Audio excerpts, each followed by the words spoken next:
everyone. Welcome live to 3Y TV tonight's broadcast of the Simbox Truck Series here in the National Sim Racing Association. We're doing something a little bit different this week. It is the Simbox Truck Series All-Star race here at the famed Bristol Motor Speedway. I'm Peter Short, and joining me in the booth here tonight is none other than Drew Eisman, who brings you all the action here each and every week in the Simbox Truck Series. And Drew, Bristol, baby.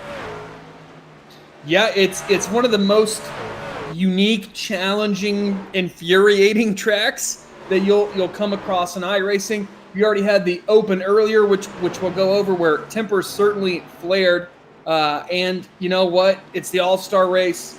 Points don't matter. The only thing that matters is being the first driver to collect that checkered flag. And I'm expecting some really intense action tonight here, Peter. Yeah, I am as well. We have seen tempers already start to flare amongst these drivers after we just had the All-Star Open. 8 drivers just punched their ticket into this All-Star race just a little bit ago. But that man right there, James Orello, on screen, he has been the hottest driver here in the National Sim Racing Association recently in the Simbox Truck Series, already picking up a couple of wins this season. He is your points leader, but no points on the line here tonight, Drew, and kind of a different lineup for tonight's race. Definitely, as you can see right here on your screen, 3 stages here tonight, 40 laps, and 25 at the end. Bottom 5 will be parked in both stages 1 and 2. Top 5 will get inverted after stage 1, so the winner of stage number 1 will start dead last. But of course, the key thing right there, $10 on the line for the winner of stages 1 and number 2. And then the winner of the show here tonight picks up an iRacing iFlag dashboard, as well as an additional $10. So a lot on the line for these drivers to go for tonight. Yeah, those iFlags are really neat. You know, when that was brought up that was going to be one of the prizes, or I guess the prize for the winner, I didn't know what they were and looked it up. And man, that's some cool stuff. Displays your fuel strategies, all sorts of really useful information. So that's quite a prize that these drivers are going to be shooting for. I really like the driver eliminations. I know that in the real life All-Star race, we've seen guys kind of chill at the back if they get one of those wins and they advance one of the top positions or whatever the format is now. I really don't know. But it's really cool that there is a lot of pressure, not just to be running up front, but to not be running in the bottom 5 in each one of these stages. And I think you're going to see a lot of that pressure manifests itself and racing really, really hard in parts of the field that you might not otherwise expect that. Yeah, absolutely. Definitely going to be a fun one here tonight. But Drew, why don't you tell the fans who transferred over in from the various different ways to transfer into this race? That's right. There were multiple ways to transfer into tonight's feature race. In fact, a grand total of 11 drivers transferred into tonight's race without wins. Wins was the number 1 way to get in. If you already had a win to your name, you already had a ticket punch before the start of the week. But like I said, 11 drivers punched their ticket this week, Drew. Yeah, absolutely. I'm trying to pull up that information as to who all punched them in right now. So I apologize. I don't have that up at the top of my head there, Peter. Well, we can kind of go through that here because it is transferring in from Wednesday night. Mike Floppy Tellier and Edwards, with those 2 drivers, had a fantastic battle side by side right to the end. And then Ben Mashburn was the driver who got in from a fan vote. And then drivers who just transferred in: Philip Scott, Joshua Sobel, Tim Hammond, Ben Adams, Stephen Doziak Jr., Matt Vanderkoy, Colin Ullery, Aaron Mack, and also we just got word from the admins that Justin White has also been wavered into an All-Star after he was leading late in the Open. Had a little bit of an accident, and luckily they were able to get him in on the show. We do apologize for a little bit of a radio-style broadcast for now, but Drew, why don't you lead us here into the Sim Racing Shirts Poll Shootout? Yeah, absolutely. We have drivers now starting to take times. Most of the guys still chilling on pit road here. Doug Milner starting to come off of pit road, as is Ben Mashburn, Matt Vanderkoy as well. And we will see what these guys can do. Taking their time so far, trying to get out there. I'm not quite sure if this is an open qualifying session or not. It sure appears to be, based on what we're seeing. Yeah, I mean, based on what we're seeing, I apologize. I'm in spectator mode, so it's kind of hard to see what necessarily the other drivers are seeing. But from what I'm seeing here, it is an open qualifying session. So a bunch of these drivers are going to be on track at the same time. That makes it really, really tricky. It in my opinion, is the way qualifying should be. I know that NASCAR has experimented with it in the past and has ultimately kind of decided against it, unfortunately. I thought it was really exciting. Now, obviously, restrictor plate tracks, not always the best way to go about it. But I think at places that are anything other than that, I think it presents a really interesting opportunity for guys to get into a rhythm more than anything and maybe put a couple quick laps down rather than just shooting typically for that first and second quick lap time. And it also gives you a bit of an opportunity to maybe hamper your competitors, right? Play a little bit of mind games out there. So maybe we'll see that tonight. Thus far, Ben Adams with a 14.854 is your pole sitter with, of course, James Zarello just about a hundredth-ish. Nope, take that back. James Zarello now takes the pole. James Zarello is your pole sitter. So not surprising seeing that 9 truck out there up front. We will see what our other front runner for mini races this year can do. And Mitchell Adams down in 13th right now. I expect that to increase as we're having quite a few trucks beating and banging out there. 62 Colin Olery sliding around. And what are you seeing out there, Pete? Well, finally, we got things settled down here back in the 3-wide TV booth. We do apologize for those technical gremlins, but we're able to get things sorted. And currently, James Zarello atop the board. And how about Ben Adams just transferred in from that open race just a few minutes ago. He's now got himself up near the top of the charts. And look at all these drivers on pit lane there, Drew, trying to find a little bit of space out there in this racetrack. We know this is a very tight track. So fighting for a little bit of space is all important. And what about Justin White? He was one of those drivers very fast in the open race that we just had here a little while ago. And was caught up in a late race accident, and looks like the admins have allowed him to get in there. He's now in third, so definitely he's got a lot of pace in that number 2 here. Yeah, absolutely. And as you mentioned, a little bit of drama going on there in the open that I think that the admins, based on what I was describing, unfortunately I didn't see it. So based on what I heard, I think it was absolutely the right decision to allow Justin White in. Had a ton of speed, was leading there late. And then, unfortunately, some drama unfolded. So good to see that, too, in the race. It's a really cool-looking scheme from him. So, yeah, and, he's in third in qualifying right now, so I think that really kind of justifies that as well.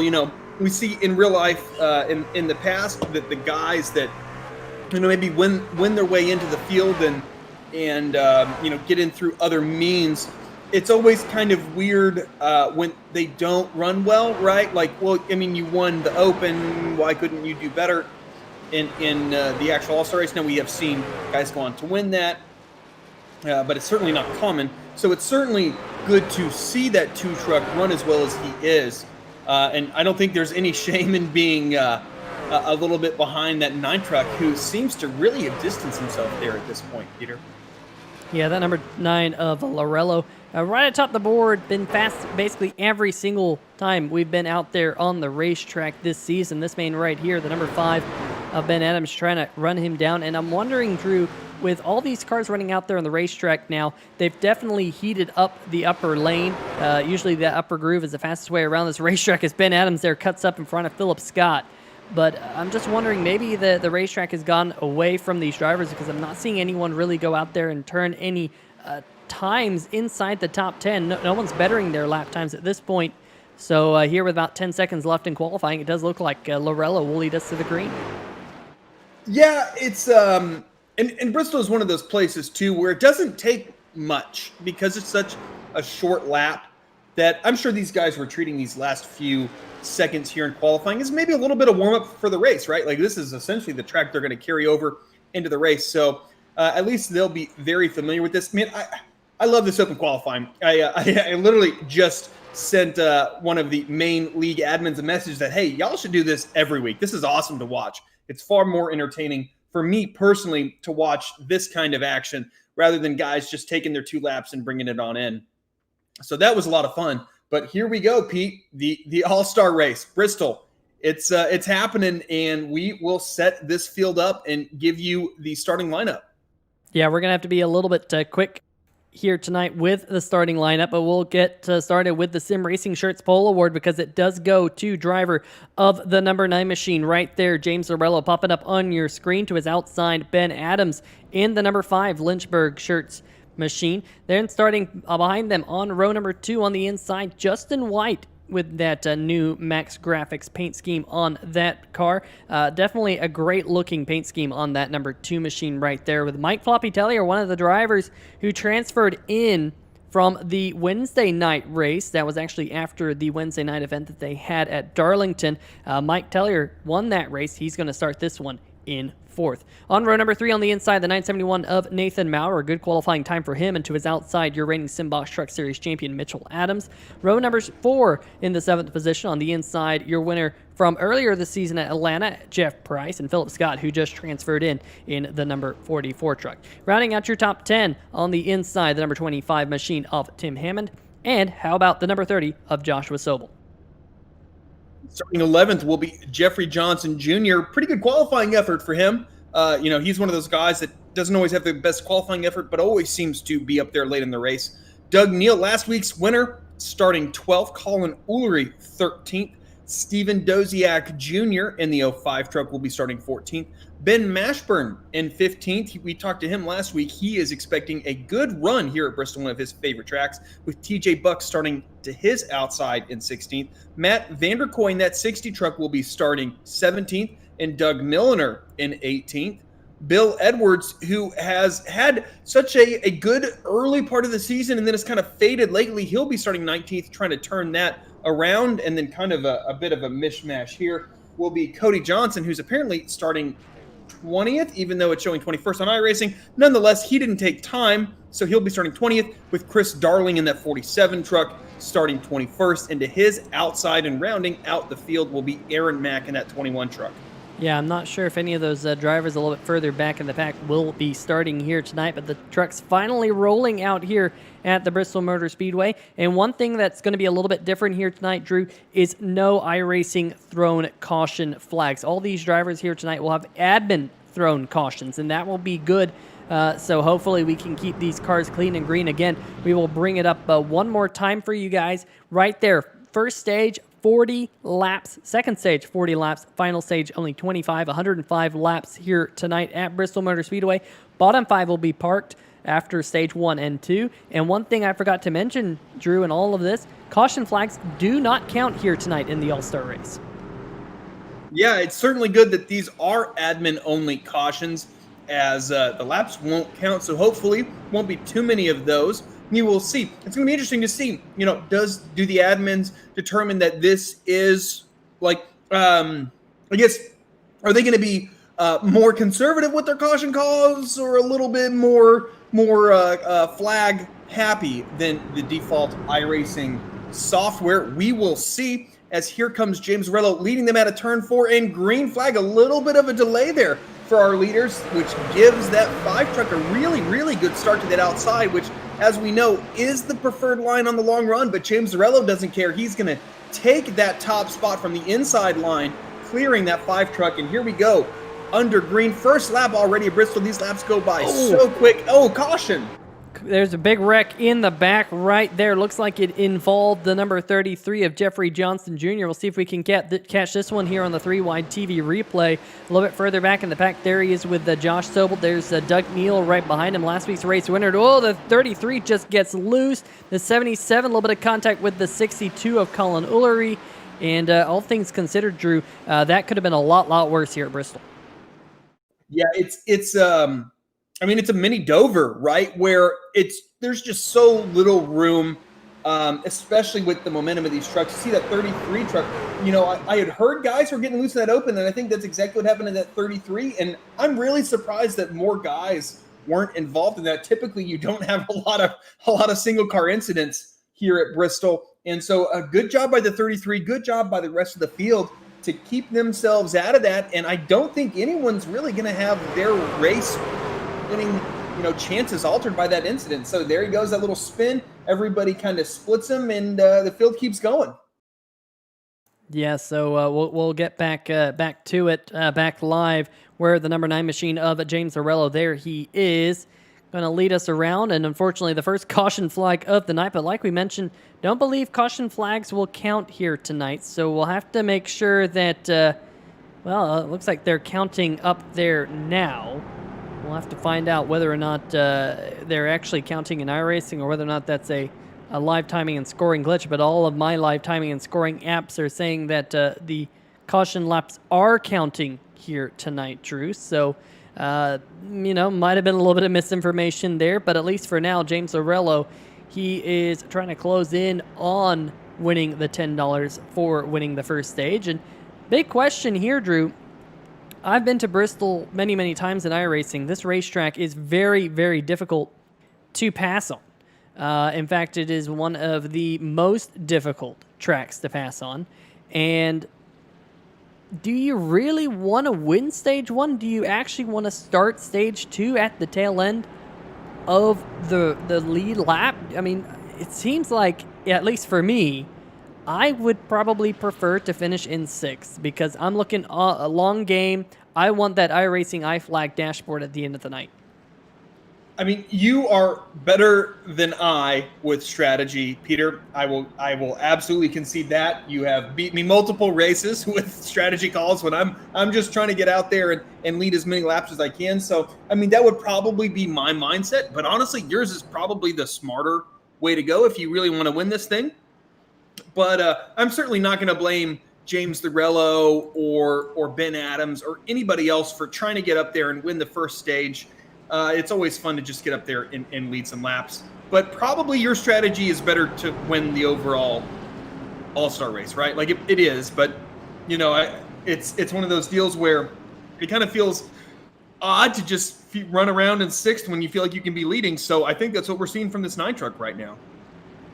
Yeah, and you see the whole field there coming down the back stretch here as we're about to go into turn number 3 and 4, waiting to get the green flag in the air here. Pace car lights have turned off here. We'll go green on lap number 7, and we'll watch the number 5 machine because he got a great start at the beginning of the race, but not this time. Lorello going to get a huge jump here off into turn number 1.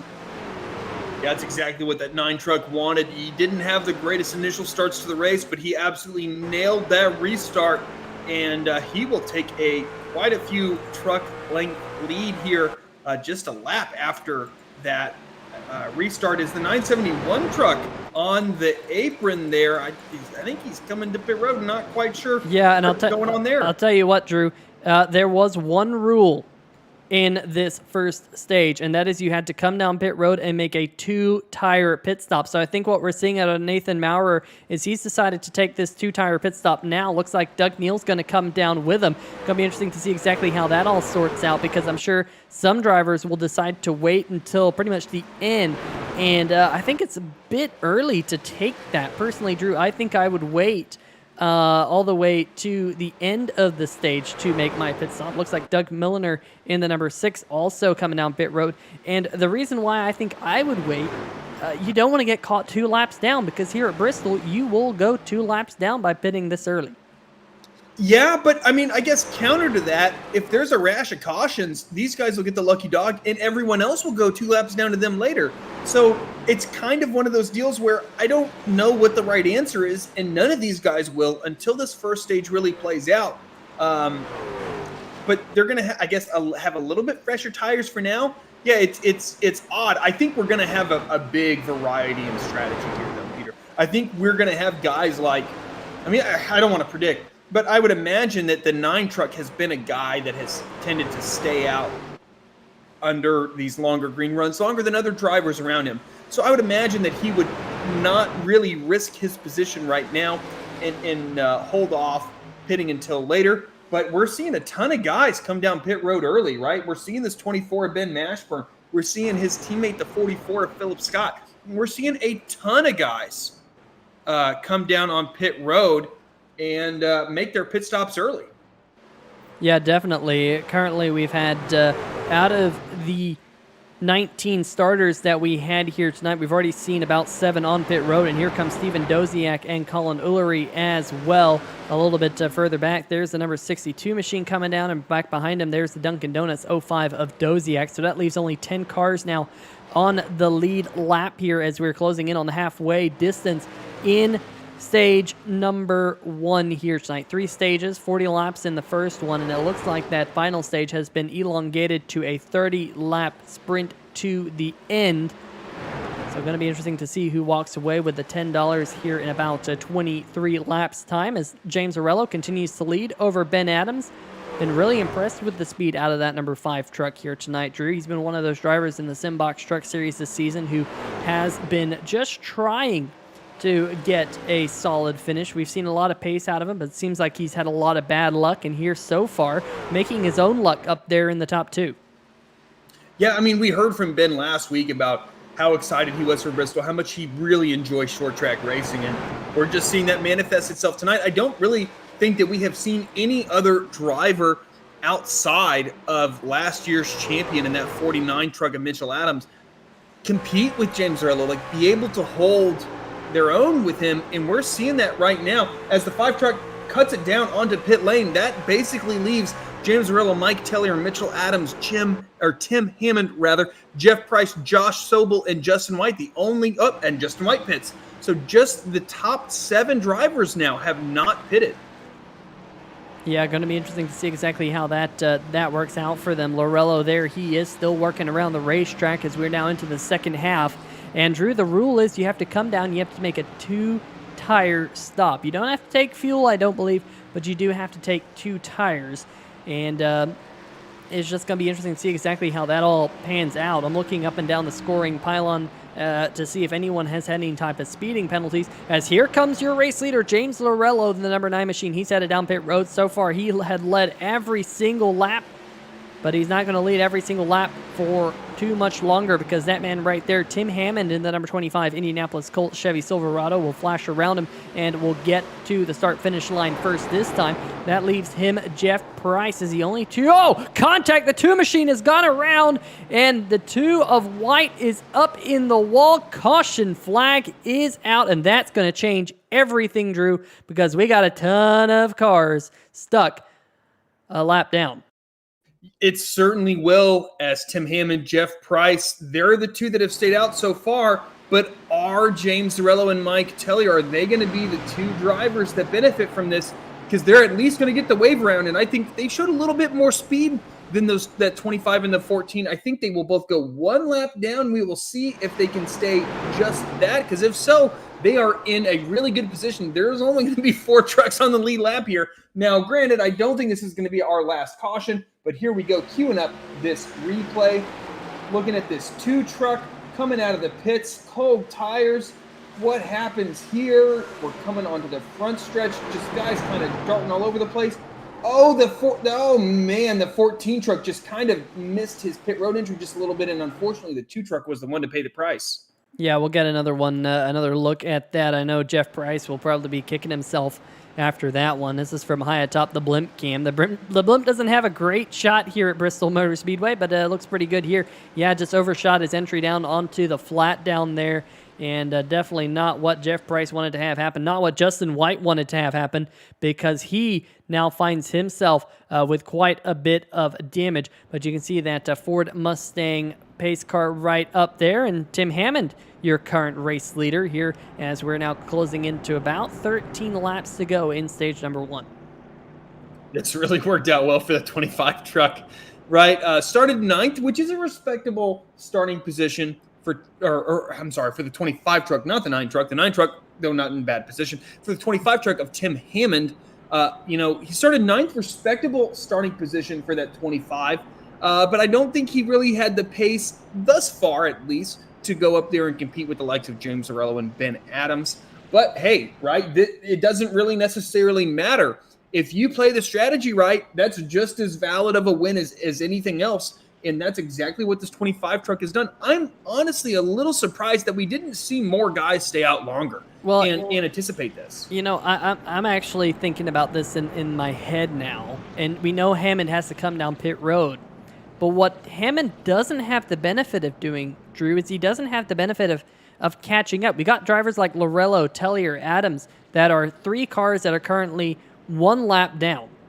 Well, when Hammond pits, we know he's going to lose 2 laps. So I think that Lorello, Tellier, and Adams, I believe all 3 of those drivers will inherit the lead and perhaps even go a lap ahead of Tim Hammond, because you have to think of the fact that they had the luxury of almost picking up a full lap when that pace car came out, because they were just in front of Tim Hammond when the caution flag flew. So they almost got a free full lap of track, and Tim Hammond still has to come down pit road under green flag conditions, because that was the caveat with your 2-tire pit stop, is you'd have to make that 2-tire pit stops under green.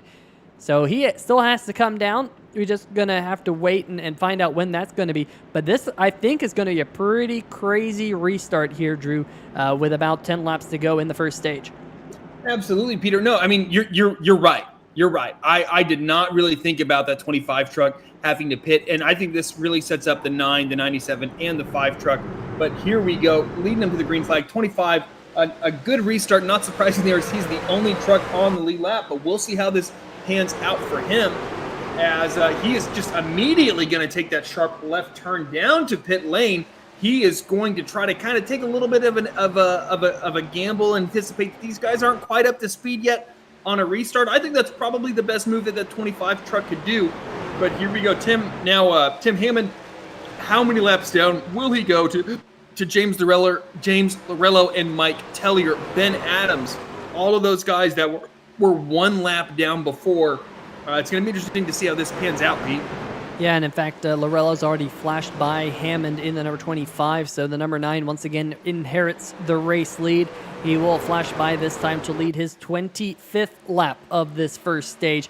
We're watching him, but he's kind of mired back in the pack, Drew, because, he didn't have the luxury of getting in front of all the cars in front of him, because he was 1 lap down, and that Dale Earnhardt-inspired number 97 right behind him. That's the second-place truck right now of Mike Floppy Tellier, who won on Wednesday night to get his ticket into this race here. And, ooh, man, the 25 machine, he's coming back out there on the racetrack. There he is. He just can't seem to merge into the traffic, kind of stuck down there on the apron. And you can see there on the left-hand side of your screen, probably... We were saying that the number 25 made good moves, but currently Tim Hammond being scored 18th out of the 18 trucks that we still have there out in the racetrack. And was that a spin? Yes, it was.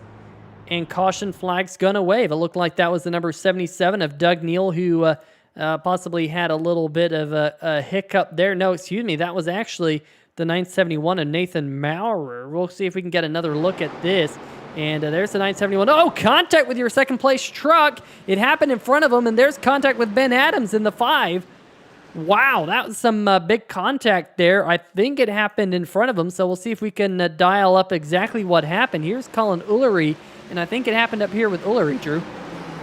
Yeah, just looking at the replay, looks like the 60 and Matt Vanderkoy got into 62, and then that just kind of stacks up everybody behind him. I'm glad nobody got into that pit wall there on pit entry. That could have been fairly disastrous. An unfortunate caution for, I think, our front 3 drivers. I think pretty fortunate for a lot of the guys around them. It doesn't look like there's really any major damage to any of those guys, though it'll be interesting to see if guys like Ben Adams, 62 of Ullery, as you see, I think that damage from that 77 already existed on the tailgate there. I don't think he got into that at all, even though I suspected, as you did, that he was involved in that incident. But yeah, Pete, I think yeah, here we go one more time. Nathan Maurer. Yeah, it's just a stack up trying to avoid this, and you see a couple other guys get involved as well. But I don't think anybody has too severe damage.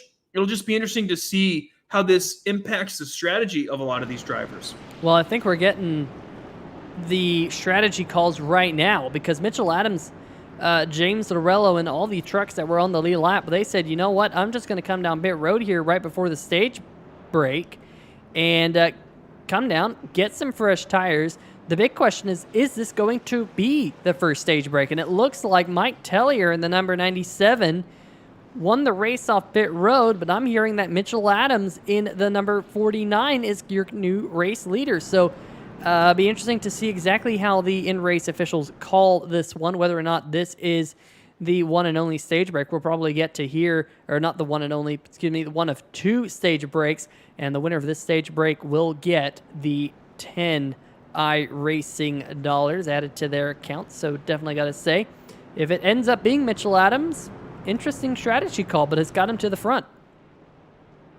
Yeah, it's the tire difference is going to be interesting to see. I think this is the time to gamble, because I think worst case, if you're Mitchell Adams, you fall back through the pack and you don't go to the tail end come the end of the stage, right? Best case scenario, it works out, and you know that you don't necessarily need to take tires later on in this race. So an interesting experiment by that 49 truck, and that 97 and the 9 will be the control to see how that experiment plays out. So here we go. A ton of guys are going to be taking the wave around here, though. The 77 of Doug Neal, TJ Buck, Josh Sobel, Philip Scott, Ben Mashburn, Doug Milner, all between the pace car and that 49 truck, and they will be the beneficiaries of this stop and of those guys pitting. So that'll bring 11 cars on the lead lap here, as basically the rest of the field is only one, and as you mentioned, the 25, 2 laps down as he kind of paid the price for staying out there. Is I definitely miscalculated what was going on, as we are having several drivers now decide to disconnect, which is interesting. So I think that's going to change things just a little bit, but not too much, as we still have about 15 drivers here. But what are we looking at, Pete, with the 6 truck? Well, the number 6 was one of the trucks to get back on the lead lap, but of course, Drew, you have to remember here is we're going to extend this caution flag just a little bit. The top 5 from the first stage will be sent to the rear. So they're going to send back. And also, we've had our first eliminations. Remember, 5 drivers eliminated after the first stage. And those drivers that you mentioned that were dropping out, Nathan Maurer, Justin White, Steven Doziak, Tim Hammond, and Jeff Price, they are all sent packing here tonight. They will finish the last 5 trucks in the All-Star race. That's right. It's an elimination race.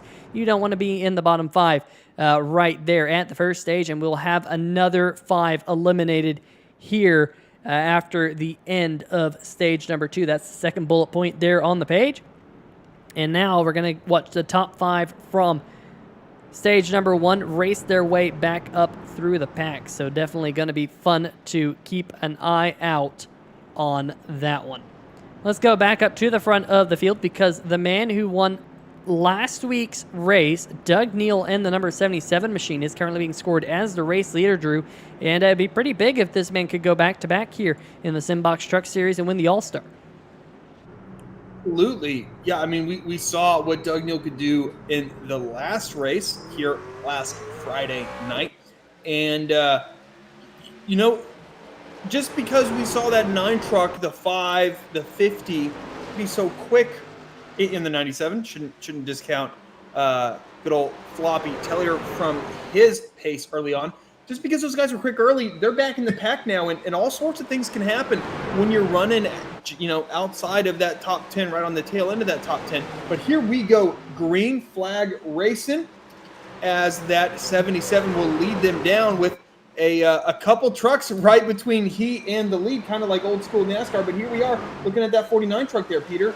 Yeah, we're going to jump back up to the front, because the number 84, TJ Buck, had a run on the number 77 of Doug Neal for the race lead. And how about Joshua Sobel there in the Stay Tuned Sports Toyota, running in the 3rd position. But now, Drew, you think about the bottom 5 that just got eliminated. We're going to drop another 5 here in a little bit. Your current bottom 5 drivers: Jeffrey Johnson Jr., Colin Ullery, Matt Vanderkoy, Bill Edwards, and Philip Scott there languishing down in the 10th position. But we're going to watch these 2 do battle, as that number 84 trying to use that inside groove. But you and I know, Drew, this racetrack here, Bristol Motor Speedway and iRacing, is contact between Mitchell Adams and the 49 of Mike Floppy Tellier a little bit further back. There they are. They're able to keep it clean and green. Good job by Tellier to save it. But what I was going to say is this racetrack has progressive banking. That inside of the racetrack very, very flat compared to the top. It's not very flat compared to the top, but it feels like it when you're a race car driver. There's not a lot of grip down there on the inside line. It's the shortest way around the racetrack, and sometimes difficult to make a pass down there. But now we're seeing Tellier, the number 9 of Lorello. Looks like Sobel. As I was saying, it's hard to make a pass on the inside line. We got a bunch of people freight training the number 77 of Doug Neal, who's fallen from the race lead. He's now back to 5th. Absolutely, and it just goes to show, man, that Bristol might be difficult. Oh man, I thought the 97 and the 84 were going to make some significant contact. That 97 is really charging those corners. He is not bashful here, but that's going to allow James Zarello in that 9 truck. He's outside. Oh, and we got a wreck towards the back. The 50 truck, guys. There we go. Caution flag. Well, let's see if we can dial up exactly what happened to the number 50. And, oh, we got that one a little bit late. No, there looked like maybe a little bit of contact there between the 49 and the 77. We'll get another look here from a slightly different view coming out of the corner. They tried to go 3 wide there coming out of turn number 4, and Drew, that never works here at Bristol. Yeah, it's one of those deals where just the close proximity at Bristol, it lends itself to guys getting collected in something not of their own doing, as you're going to see with this 50 truck as we're racing side by side through 3 here in the 50 truck perspective. All good, all good. All of a sudden tagged in the left rear and spin cycle for that 50 truck. And then a good job of getting it going again, kind of like a Max Verstappen type of spin there. Just, do a couple pirouettes and then get right back going. Yeah, absolutely. But of course, one thing, Drew, is we are already working lap number 54 here tonight, closing in on the halfway mark here in just a little bit. Mike Tellier looks like he's going to come down pit road in the number 97. Same thing with TJ Buck in the 84. So some takers here on pit road. Looks like the first time we're going to be able to dial up everyone's favorite graphic here tonight, the number 33 of Jeffrey Johnson Jr. He's going to pick up the Brookstone Animal Hospital Lucky Dog Award here under this caution. He's going to get himself back on the lead lap. So we'll have all 14 trucks out there on the racetrack right now on the lead lap when we go back green here very shortly. Meanwhile, up at the front, Mike Tellier in the number 97 on pit road in that Dale Earnhardt-inspired truck, and he's going to come down to his pit box. And look at everyone there snaking into their pit box for those crews to go to work. And I'm a bit surprised here, Drew, with how many drivers are taking tires. But, of course, it isn't a very big field. So with that comes, an opportunity to come down pit road. Looks like TJ Buck, the first one moving on pit road. I think we've just seen the difference that these tires can make with the 97 and the 9 making their way up through the field so quickly this last run. And so I'm really not surprised that guys aren't more willing to gamble, especially with that elimination looming, right? It kind of makes it hard to take that gamble when you really can't afford to be one of those bottom 5 drivers come the end of the stage, because, then your night's over. There is no chance to recover. So I think that experimentation has kind of taken its leave of absence at this point in the race, and it's going to be just trying to maintain your way up the front. And I think that's what makes it important to keep in that top 5, despite the inevitability of that top 5 getting thrown to the end of the longest line come the final stage, because it's better to be getting an EOL than to be eliminated, right? Yeah, absolutely. Let's see if we can get a quick word with one of the out-of-race admins, Chris Darling, here tonight. He's not racing. We typically see him in the number 47 truck. Chris Darling, Peter Short in the 3-wide TV booth. You got a copy? Hey, what's going on, Peter? Well, I'll tell you what, all things considered, a pretty clean start to the race here tonight. It's really a shootout here at Bristol. We're about to go back to green. What are your thoughts on the first 55 laps or so? I think everybody did a pretty good job for the most part. They're keeping it pretty clean. It seems like a lot of them are trying to take care of their truck and just make it to that last stage where they can just race all out against each other and not have to worry about anything else. Well, definitely been interesting to see some of the pit strategy here tonight. And, of course, one of the coolest things about the Simbox All-Star races, there is different pit strategies involved. What all went into making this a thing? I don't know. We watched a lot of NASCAR back in the day, and I think they used to do something like that back in their race. So we decided to make sure that we had a mandatory pit stop somewhere. I don't know. We just want to do something different, really, and give everybody a shot to win, which, it kind of felt like making guys get in and on and off pit road sort of made that happen. Yeah, oh man, almost contact there between the 44 and the number 30. Racing now around the 5th or 6th position. And in fact, caution flag is going to wave here. We'll let you get back to your admin duties, Chris, and best of luck. Enjoy the race, have a good time, and hopefully we'll talk to a winner shortly. All right, well, we'll sort out exactly what happened here under this caution flag, Drew, because definitely something brought out this yellow flag just a little bit ago. You're going into turn 1. It looked like the 24 got a little sideways, the 50 got a little sideways. I believe it's turn 1. I'm sorry, it's easy to lose track. Turn 3, my apologies. Turn 3 on lap 58. It looked like the 24 truck just got a little bit loose. The 50 followed him. There you go, and just kind of a general stack up there. I've been hearing that these guys are getting really, really loose on the entry to turn 3 for some reason. Now at Bristol, it does kind of look from an overall perspective as though these corners are identical. They're not at all. I think turn 3 is a little bit more open on entry, which can lead to the car over-rotating just a little bit, with the setup that might otherwise be pretty stable elsewhere, as turns 1 and 2 are a little bit tighter. It's kind of like if Darlington were only 5% different on each end. That's kind of what Bristol is, and there's a little bit of elevation change here at Bristol. So I think that's what we're seeing tonight. I think it's really stable through 1 and 2, and then just a little bit of instability on corner entry going into 3, which can really catch you out when you're good lap after lap after lap, and then all of a sudden that back end just kind of steps out on you on corner entry, which can be so difficult to save, Pete. Yeah, absolutely. Let's see if we can talk to one of the drivers who was eliminated in that first stage break, Steven Doziak. Peter Short in the 3-wide TV booth. Steven, you got a copy? Oh, yeah, I got a copy, Peter. Well, man, not the way you wanted your night to end there, being eliminated in the first stage break. How did the first 40 laps go for you? How about that pit stop there? Did that throw kind of a spanner in the works, if you will, there for your first stage?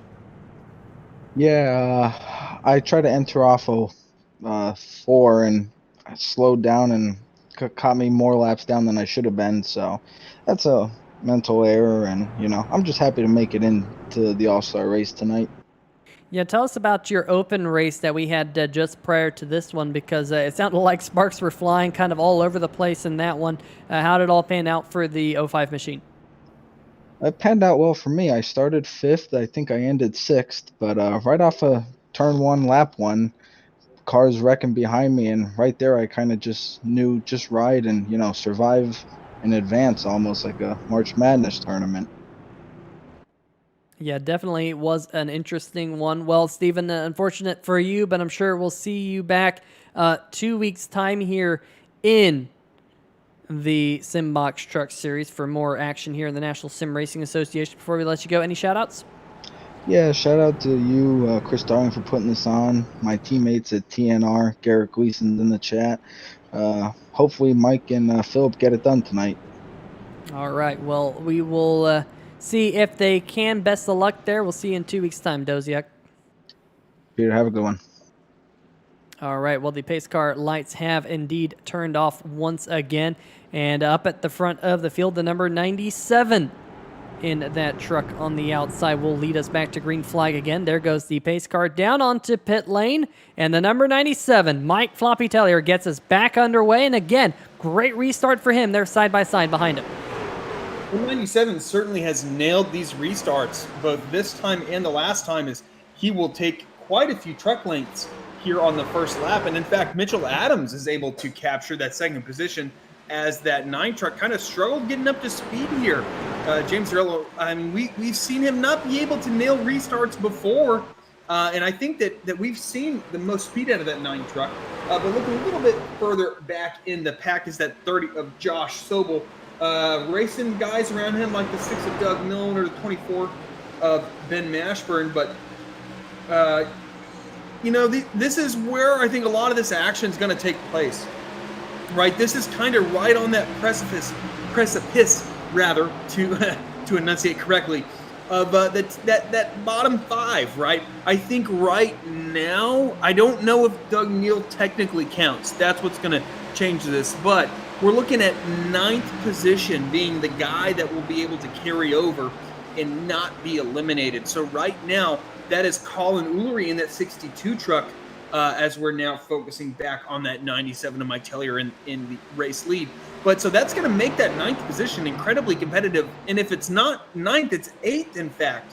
But I think that, we got a door check between Colin Ullery and Ben Adams. They know where that cutoff spot is, and they are racing like heck to ensure that they are not going to be one of those drivers as then Colin Ullery repays the favor going into turn 1. Yeah, I'll tell you what, these are a couple of drivers seeing not quite eye to eye right now here around this racetrack. As you see the number 50 there of Edwards trying to get himself around Colin Ullery. I do think, Drew, that Doug Neal does count. So Neal, Johnson, Vanderkoy, Ullery, and Edwards in the 5 dropping spots as of right now. I think it would be 9 cars left for the final 30-lap shootout here, and that's only in 8 laps for now. And here comes Edwards. This is really going to be interesting to find out which one of these two makes it through. And of course, Mike Tellier up at the front. He's got himself up to a 0.6 of a second lead. He's only 7 laps away from a $10 bonus. And of course, right where you want to be to start that final stage. But Edwards there trying to pass the number 5 on the inside line, not able to do so just yet. Yes, sir. That 5 truck just really trying to hold on. Oh, he gets loose into the outside wall. That 5 truck. We've seen that so often in turn 3. You see that big gap between he and that 50. Man, that turn 3 entry is absolutely brutal, as we will queue up that replay for you guys. And you'll see this just, everything looks fine, all good, all good, all good. And then all of a sudden, turning into turn 3, that back end just steps out on him. And then, and not too significant a contact, but certainly not what you're looking for when you're trying to maintain that 9th position. As unfortunately, he's going to fall quite a bit behind that 50 truck of Bill Edwards, who is in that cutoff position currently.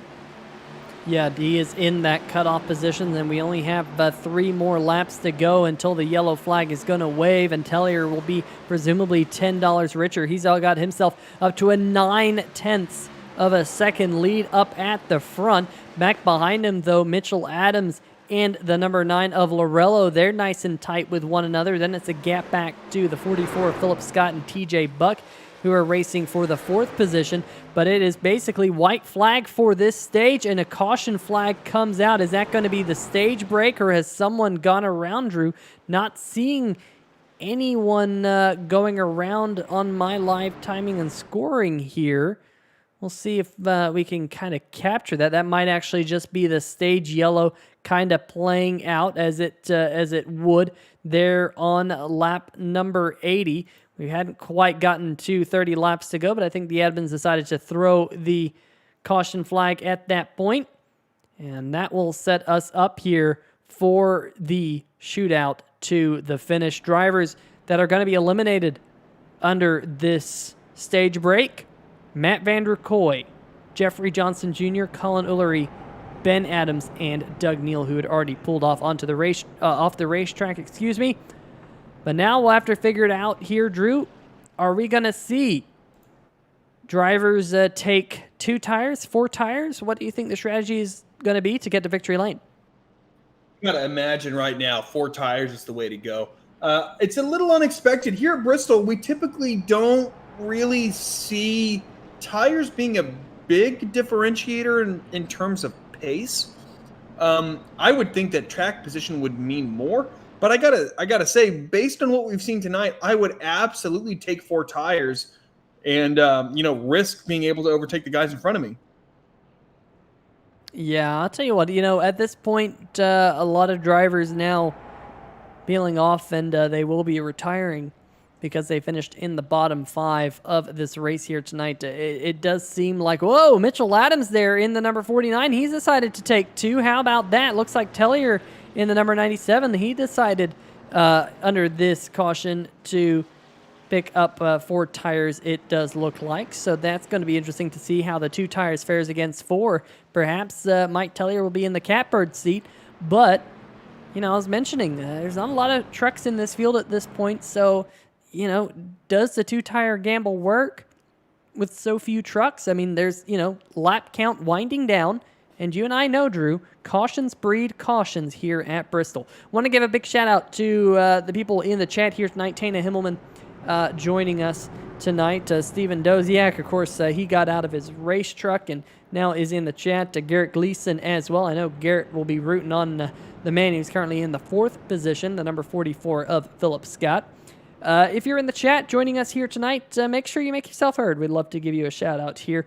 It's been a hectic first half of the race. I haven't really been able to shout out the chat as much as we really would like to. So we definitely want to make you feel comfortable right here on 3Y TV. Thank you for joining in on a Friday night, Saturday, Sunday, Monday, Tuesday, Wednesday, Thursday, whatever the case might be. Thanks for tuning in to 3Y TV once again here for more Simbox Truck Series action. Pace car lights have turned off, and Drew, it looks like it's going to be a 25-lap shootout to determine who's going to pick up that iRacing iFlag dashboard and an additional $10.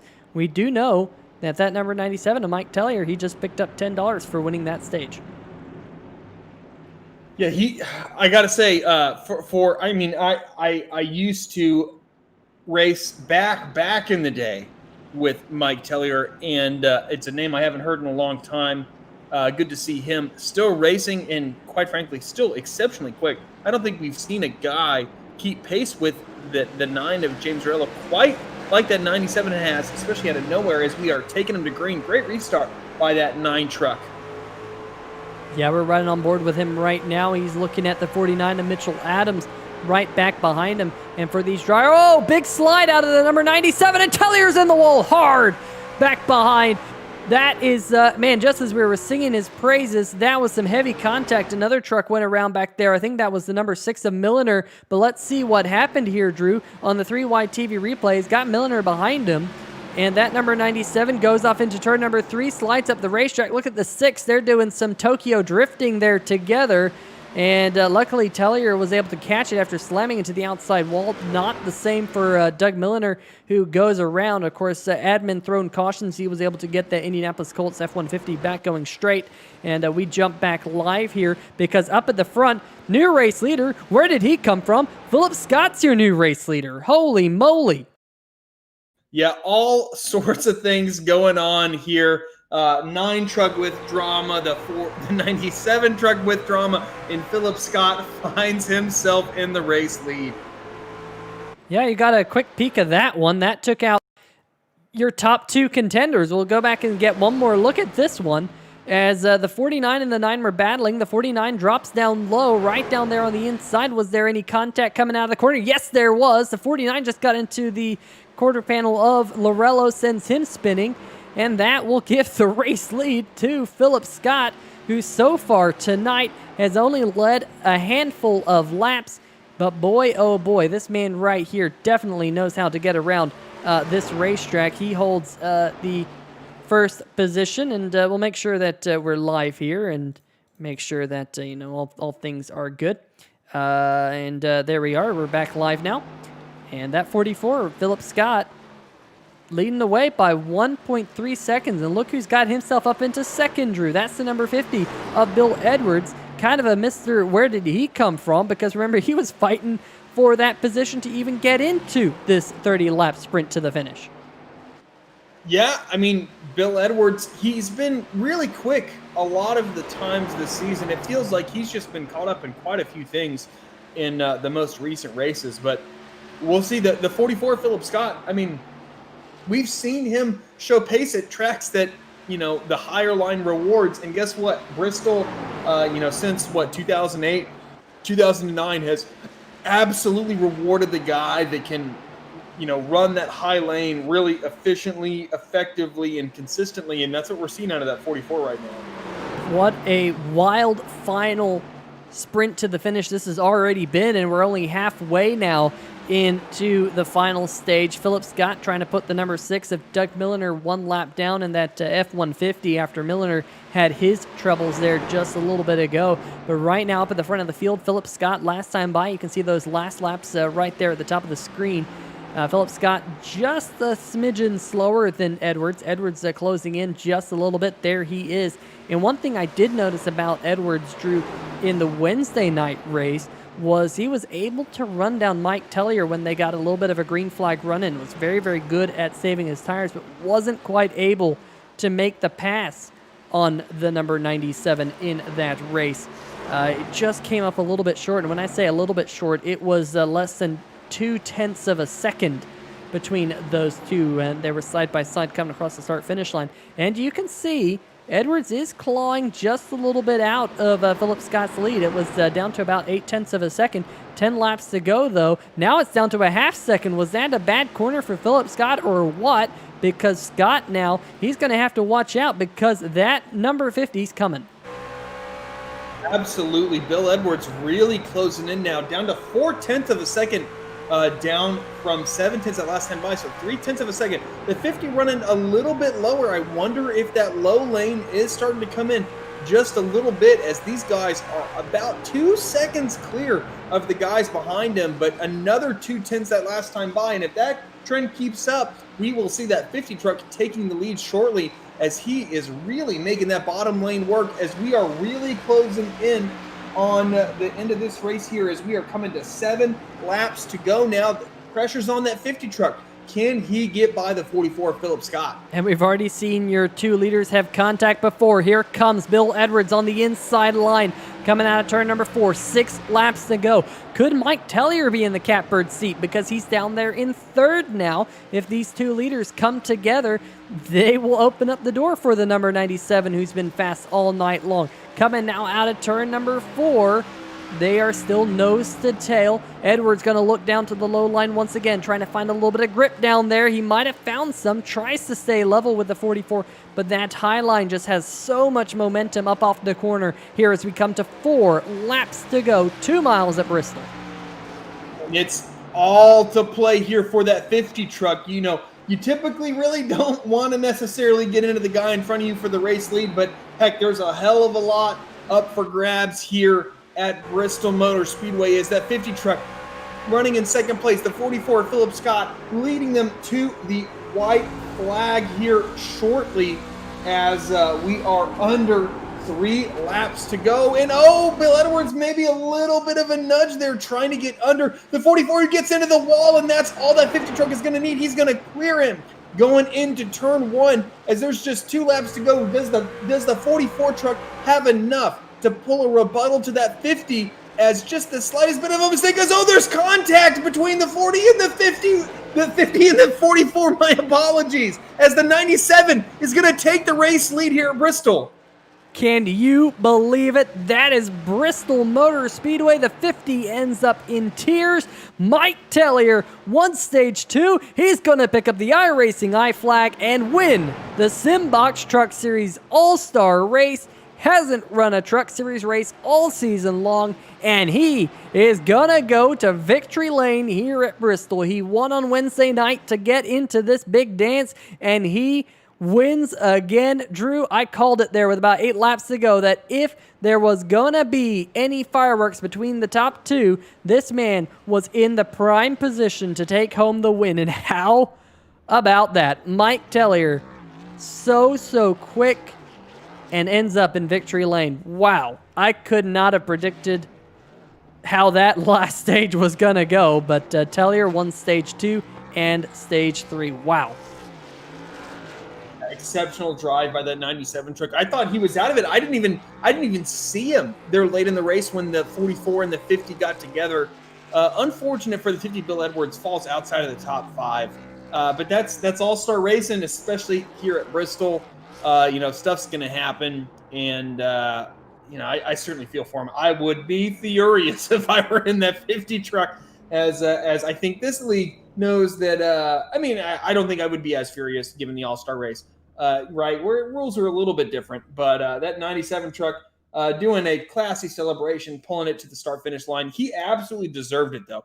the 97, he might not have won it without that contact between the 44 and the 50, but he showed so much pace all night. Congratulations to Mike Tellier. Yeah, wow. What a crazy finish.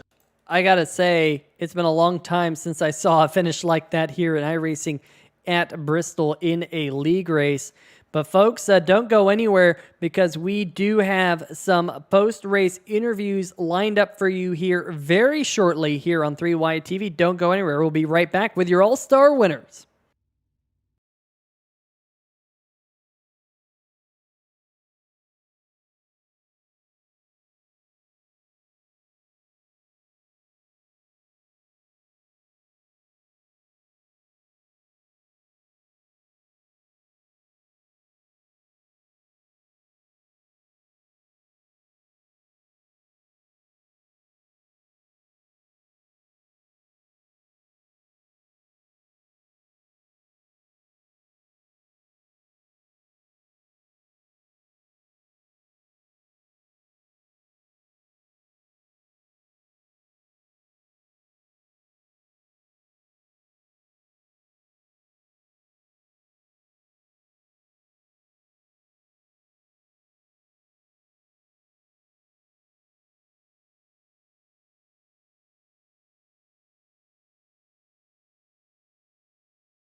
All right, folks, welcome back to Bristol International Speedway, Bristol Motor Speedway, I should say, where tonight's Simbox Truck Series All-Star race has come to a conclusion. And man, that one kept me on the edge of my seat all the way to the end of the show. Boy, oh boy, let's see if we can get a quick word with tonight's third place finisher, the man who was voted in by the fans, Ben Mashburn. Ben, what a crazy night. You were able to squeak through into that final round and you walk away with a top 3 finish. I'm sure you're pretty happy. Yeah, for sure, man. It was a fun race. I always love Bristol. Like I said, it's the home track, so it's good to finish well. Some craziness happened, but that's Bristol, so I mean that's to be expected. But it was definitely an enjoyable race, and glad the people put me there. Yeah, I'll tell you what, 2 weeks in a row now on 3 Wide TV. Of course, we're not racing next week, but you think you're going to make this a habit? Hopefully, man. Like I said, hopefully that last race turned around the season. This obviously wasn't for points, but it's good to finish well. Hopefully, we can just keep carrying it on to top 3 finishes in a row. So, surely, hope we can keep it up. Yeah, definitely a strong showing last week, and then another good finish here tonight at Bristol, and hopefully you can springboard your momentum. We're at the halfway mark now of the Simbox Truck Series schedule, with only 12 races left to determine who is the Simbox Truck Series champion of the 2020-2021 season. Looking forward, you got some good races up there on the schedule coming at you pretty quickly. What do you think your chances are in the number 24 of picking up a win here in the last half of the season? That's the hope. Obviously, there's quite a few fast guys up there. You're going to have to figure out how to get around. Maybe some good luck happens like tonight. Mitchell and James kind of got into each other. It seems like you need some good luck like that to happen with somebody like that. But just as long as we can finish strong, top 5, pretty much for the rest of the year, I feel like we'll be in a good spot, put us in the playoffs, and put us right where we want to be. Yeah, without a doubt. Of course, we won't be racing next week because of Thanksgiving, but it will be Twin Ring Motegi. And I think you said last week, hey, I haven't even driven on that racetrack yet. So, Ben, have you been able to turn any laps on Twin Ring Motegi in the past 7 days? Not yet. I haven't got around to it, but for sure going to take the off week and devote some time to it. Like I said, need to finish well, so obviously need to get some practice in on the track. I never drove that, so I'll definitely spend the off week and some downtime off from work. Definitely spend some time on the track. Well, nonetheless, Ben, good luck when we do see you. Have a good Thanksgiving as well. It is Thanksgiving week next week, and hopefully you get to enjoy that time and enjoy having a Friday off for the first time in quite a few months. So we'll see you around in that number 24 truck, but until we meet again, good luck there, bud. Awesome. Thanks, guys. All right, well, that's going to do it for your third place interview here tonight with driver of the number 24 machine, of course, Ben Mashburn. I believe that Drew has caught up with the second place finisher here tonight, Philip Scott in the number 44. Hey, Philip Scott, Drew Eisenman here up in the 3Y TV booth. You got a copy? Yeah, 10-4, man. Well, certainly a lot happened there in the last 5 laps or so. Kind of give us your take on what happened. Yeah, so he was much better than me in the long run, obviously. And I was very nervous being up there in the lead. I'm not up there in many series in the lead often, so I was fighting as hard as I could, trying to stay on that high side and trying to predict where he'd go, how fast his runs would be, so I knew where to block. And then with 2 to go, he put a little bumper to me, and that kind of got me a little tight and like put me like kind of into the wall. And then I was like, all right. And I'm desperate for this win. If I don't try anything now, he's just going to move me. If like he would have moved me regardless of that bump and run, I know that it's the All-Star race. He's going to do something, and I wouldn't fault him for that. And then, so coming out of turn 4, I just tried to dive it in there just to give him a little nudge or something. Didn't have quite. I didn't want to turn him, but but it's just like heat of the moment, and you try to, and I was like right at his door, and I thought I'd be maybe like right at his, like I was just hoping that there was a shot I could be like door to door with him, and that would have been my best shot at getting a win. But I was a little short on that, and and then I saw him spinning, so I was like, I'm not going to slow up for him. I need to win this thing. And so I just turned right. I feel bad, kind of, but it's like, it's All-Star race. And he said he'd remember it, and I don't blame him. I was just like, he bumped me, and I tried to bump him with my door, but I accidentally turned him. So, yeah, but it was really something else to be up there. I've been having decent runs in the series, and this one was probably my best one yet. But yeah, sorry to the 50 on that one. Well, I mean that is absolutely commendable, and I mean it is the All-Star race. From my perspective, I mean you certainly didn't run a traditional line there through the corner, and when the contact with the 50 happened, I just think the 50 thought you were going to kind of cut it back down towards the apron, and then you guys were just kind of fighting the same territory. It certainly didn't look intentional from my perspective, but we've seen you run really, really well on the high lane at tracks where normally the high lane isn't very viable. So what was your mindset coming here to Bristol where the high lane is such a powerful tool? Yeah, I feel pretty good about the high lane. So I was just really, for me, my strategy most of the race was just trying to stay out of trouble and stay in position, not get eliminated. So in the first stage, when I was in the top 10, I kind of gambled on. I hoped that it wouldn't. I hoped that there wouldn't be a caution while I was like 3 laps down or something. And I mean, there was a caution, but by that point, it was fine. I ended up getting my laps back, but I just didn't want. I just hoped that I'd have a kind of a earlier pit, like my early pit stop paid off, and it kind of did. So I stayed in the top 15 there, and then I kind of just stayed on for a lot of this time. I wasn't pitting and didn't have, like most of the second stage I had old tires, so I just kind of I kind of just stayed on the low line. But high line's what I love. I love getting runs, and then I love diamonding corners as well, and just like really just really like winding up and letting it loose off corner exit. So it's a lot of fun to do that. Yeah.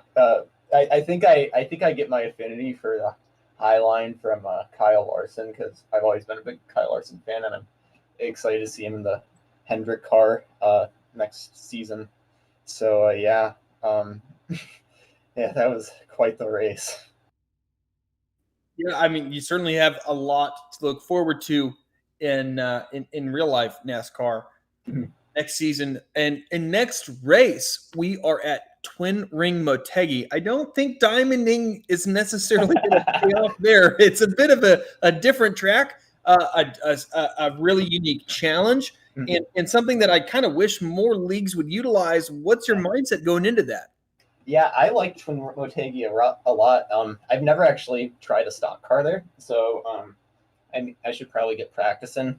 But I've done IndyCar, like official, like fixed races and stuff there, and it's a lot of fun. It's really unique, super wide, like deceivingly wide. It's does not feel like a mile and a half at all. It feels like a 2 miler, just because of how flat some of the like 1 and 2 are and how wide it is. It just feels like a super speedway. It's like a big gateway almost, except the quarters reversed. I wonder if downshifting is going to come into play, because I know in the Indy cars you have to downshift all the way to third, going into 3 and 4. So it'll be really interesting to see what everybody's strategies are. I wonder if downshifting will be a thing. It'll definitely be an unknown for everybody, so we might see a kind of a mixed up field. You never know. Yeah, well, it certainly is going to be a different challenge for a lot of these guys. I know that I think of everyone we've talked to, you are probably the only one that's actually raced on it so far that we've interviewed. So we're looking forward to it here from the 3Y TV booth. Again, that will not be next Friday, but the following Friday. Of course, we are off for Thanksgiving. But before we let you go there, Philip, is there anybody else that you would like to give a shout out to? Yeah, so on my hood of my truck is, which was made by the awesome Chris Starling, Max Grafix. So me and our winner today, Mike Tellier, we run a Saturday night truck series with at all sorts of different tracks. We've actually run Bristol before. We run like dirt tracks like Wild West and Crandon, and we run all sorts of road courses too, every Saturday night, and it's a lot of fun. So if you want to join, check us out on the iRacing League pages. Look for a TNR's Saturday Stadium Truck Series, and yeah. So yeah. All right, Philip. Well, thank you for talking with us tonight, and congratulations on your second place. Thanks.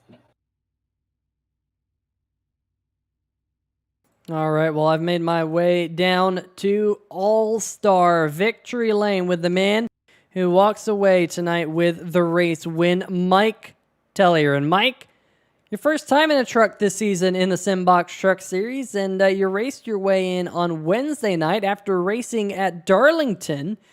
The whole rule was that you only had to get out there on the racetrack for 1 points paying event in the Wednesday series to get into the open race on Wednesday night.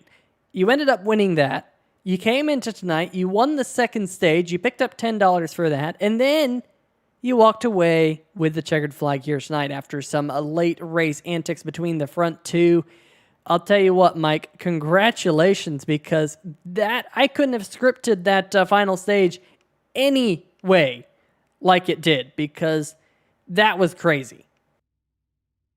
Oh, crazy indeed. I thought I screwed myself when I got loose underneath Phillip. Like I was just trying not to run into Phillip, and because he had the high side, and then locked him up, got into the wall. I thought my race was over.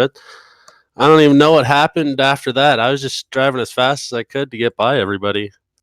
There with about 8 laps to go, I mentioned to Drew, you know, if those front two get together, Mike might actually be in a pretty good spot there, because you just gotten around Ben Mashburn in the number 24 truck, and you had about 2 seconds up to Philip Scott and Bill Edwards at that point. What was going through your mind when they got together there with 2 laps to go?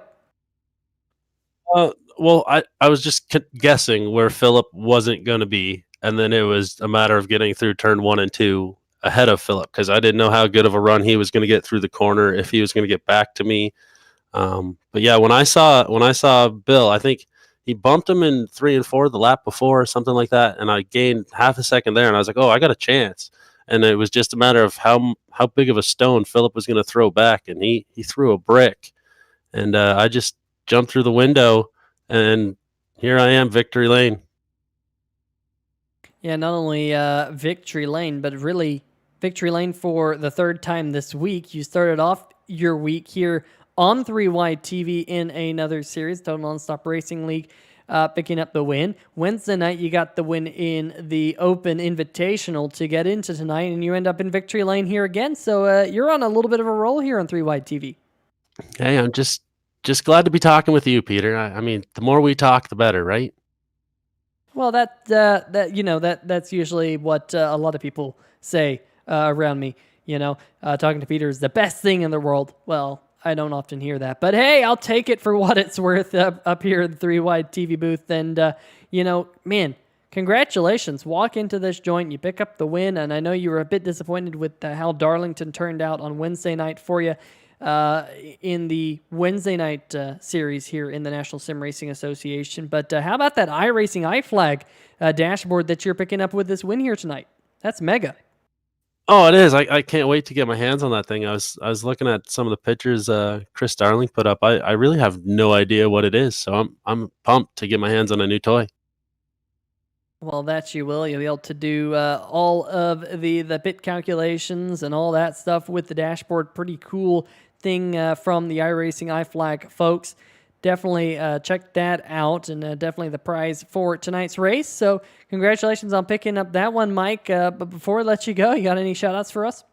Yeah, honestly, the admins here at NSRA letting me race Wednesday and then into the Open to make my way here. It's been a short, sweet ride, but I'm glad I'm here. Hopefully they let me race more. The guys at TNR for sponsoring some of the trucks in the league here, and yeah, my kids who are upstairs sleeping tonight already, thankfully. So no celebrating with them before I go to bed. All right. Well, Mike, congratulations. And I know you still have to run some more Wednesday nights to get into the Simbox Truck Series, but hopefully it won't be all too long, and we'll be seeing you here more often on 3Y TV on Friday nights. Hopefully I'm here a whole bunch in the near future, Peter. Thanks for having me, guys. All right. Well, that is going to do it here for tonight's final post-race interviews with tonight's winner of the All-Star, Mike Tellier himself. And Drew, I think pretty much all we have to do here tonight is go through tonight's final race results here in the All-Star. Of course, no points on the line here tonight, so nothing that you see here tonight will affect the point standings going into Twin Ring Motegi 2 weeks from now. Of course, we have a week off for Thanksgiving, but Drew, why don't you take us through tonight's race results? Absolutely. We just spoke to him. You just heard from him. Our winner at the All-Star race, the Simbox All-Star race here at Bristol Motor Speedway, Mike Tellier in that 97 truck, bringing home the race win, with Philip Scott bringing home an eventful second place finish in that 44 truck. Ben Mashburn will bring it home in third. TJ Buck in fourth. Josh Sobel with a solid finish in fifth. A little bit of drama there late between the 84 and the 30. Bill Edwards has to be not super pleased, as we kind of heard over the radio and, quite frankly, from Philip Scott there, bringing it home in sixth. James Zarello, as we saw, more drama there in seventh position, as he was involved in some final stage escapades, so to speak, with Mitchell Adams, the guy who finishes right behind him in eighth. Doug Milliner will bring it home ninth. And Doug Neal, he did not see the checkered flag, but he will bring home the final top 10 position in P10. Yeah, and then in 11th position, Jeff Price. Ben Adams in the number 5 there, finishing behind Tim Colin Ullery as well. Jeffrey Johnson Jr., Matt Vanderkoy, all these drivers actually kind of getting jumbled up down there, Drew, because I think to get them off the racetrack, I think the out-of-race officials actually might have given them a black flag. So not 100% sure if those are the true finishing positions of all those drivers, but it nonetheless is pretty close. But between them But a great job here by the field. Definitely a great night here at Bristol Motor Speedway to have the All-Star. Definitely an interesting place to have the All-Star, Drew, because you get a lot of bump and runs. You get a lot of action between all the drivers. And definitely we saw that here tonight right there all the way up to the end. I mean, if you didn't have fun tonight, I don't know how you're going to have fun in racing, right? Like, this is kind of the essence of at least four-wheel motorsports. I think if this type of contact happened on two wheels, you might be a little upset about it. But I think here in these trucks at this track, I didn't see anything mean-spirited, anything intentional, anything out of control. I just saw guys racing their tail ends off, trying to get a heck of a prize to grab this race win. And ultimately, the master of Bristol, that 97 truck of Mike Tellier, he did what it took. He showed so much speed throughout the race, and he's ultimately the guy that brought home the checkered flag and that iRacing I flag, as a matter of fact. Yeah, definitely very, very cool. But hey, folks, definitely, if you're in the United States, have a fantastic Thanksgiving next week. We do have 1 week off, so no race next Friday night here on November 27th, 2020. But we will be back the week after that because it will be Twin Ring Motegi, and the Simbox Truck Series rolls on in the back half of the season as we head towards the Simbox Chase to figure out which drivers will be competing for the Simbox Truck Series title. So you won't want to miss it here on 3 Wide TV with all of the lap after lap actions with myself, Peter Short, and Drew Eisenman. It will be a fantastic run-in to the season. But, Drew, I think that's going to be about it here tonight. One thing that I do want to bring up before we do go, however, is the fact that tonight, after all things were said and done, the man who comes home in the 6th position, Bill Edwards, does pick up the Taz Racing Customs Biggest Mover of the Race Award. Make sure you check them out for all of your custom diecast needs. In fact, I saw one of the custom diecasts this week that was being made. Super, super impressive. So definitely got to give them a shout out here tonight, as well as our friends over at Brookstone Animal Hospital. If you're in the greater Atlanta, Georgia area, make sure you check them out for all of your animal hospital needs. But and also want to give a big shout out to the series sponsor, Simbox. If you're in the market for a button box for iRacing, make sure you check them out. There's a link in the description for their Facebook page, and definitely a very affordable product and a very fantastic product at that. But for myself, Peter Short, and Drew Eisenman, we want to thank SimTV for the camera angles each and every week, including the one that we brought here. But until we meet again at Twin Ring Motegi in 2 weeks' time, have a good night, have a good Thanksgiving, and we will see ya!